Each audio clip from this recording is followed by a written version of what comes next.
Hello guys, welcome to Hollywood hub channel. உங்களுக்கு லேட்டஸ்ட்டாக வர ஹாலிவுட் மூவிஸ் அப்டேட் பற்றி தெரிஞ்சுக்கணுன்னா நம்ம சேனலை சப்ஸ்கிரைப் பண்ணி வச்சுக்கோங்க.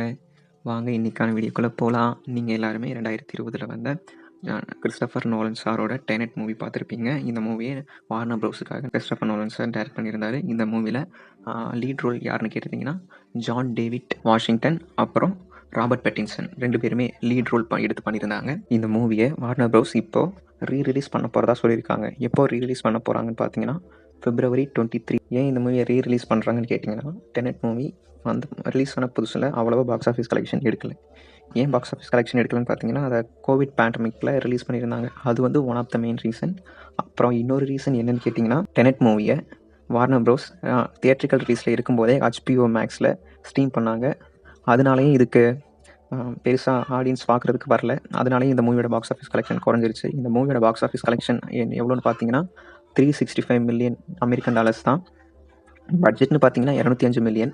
ஸோ இது வந்து ரொம்ப ரொம்ப மோசமான கலெக்ஷன். WBக்கும் சரி, கிறிஸ்டோஃபர் நோலன் சாருக்கும் சரி. கிறிஸ்டோஃபர் நோலன் சார் எடுத்த மூவிலேயே ரொம்ப ரொம்ப மோசமான கலெக்ஷன் பார்த்தீங்கன்னா இந்த மூவி தான். மூவி ஸ்டோரி வைஸ் பார்த்தீங்கன்னா ரொம்பவே நல்லாயிருக்கும். ஒன்றும் அந்தளவுக்கு ரொம்ப மோசம்னு சொல்லவே முடியாது. ரொம்பவே சூப்பராக எடுத்திருப்பாங்க.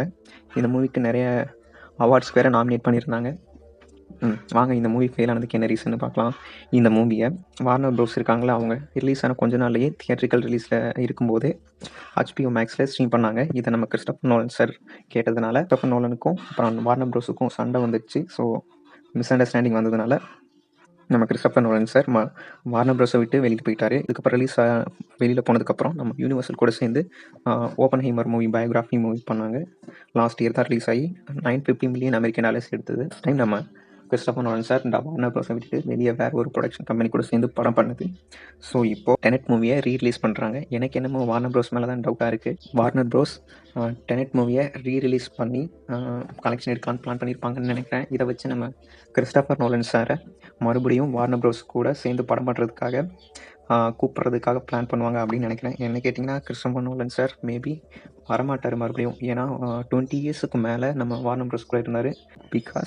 ஏன்னா நம்ம கிறிஸ்டோஃபர் நோலன் சார் சொன்னதை நம்ம வார்னர் ப்ரோஸ் கேட்கல. இதை பற்றி நினைக்கிறீங்க? நம்ம கிறிஸ்டோஃபர் நோலன் சார் மறுபடியும் வார்னர் ப்ரோஸ் கூட சேர்ந்து படம் பண்ணால் நல்லா இருக்குமா, நல்லா இருக்காதா அப்படிங்கிறத நீங்கள் கமெண்ட்டில் சொல்லுங்கள்.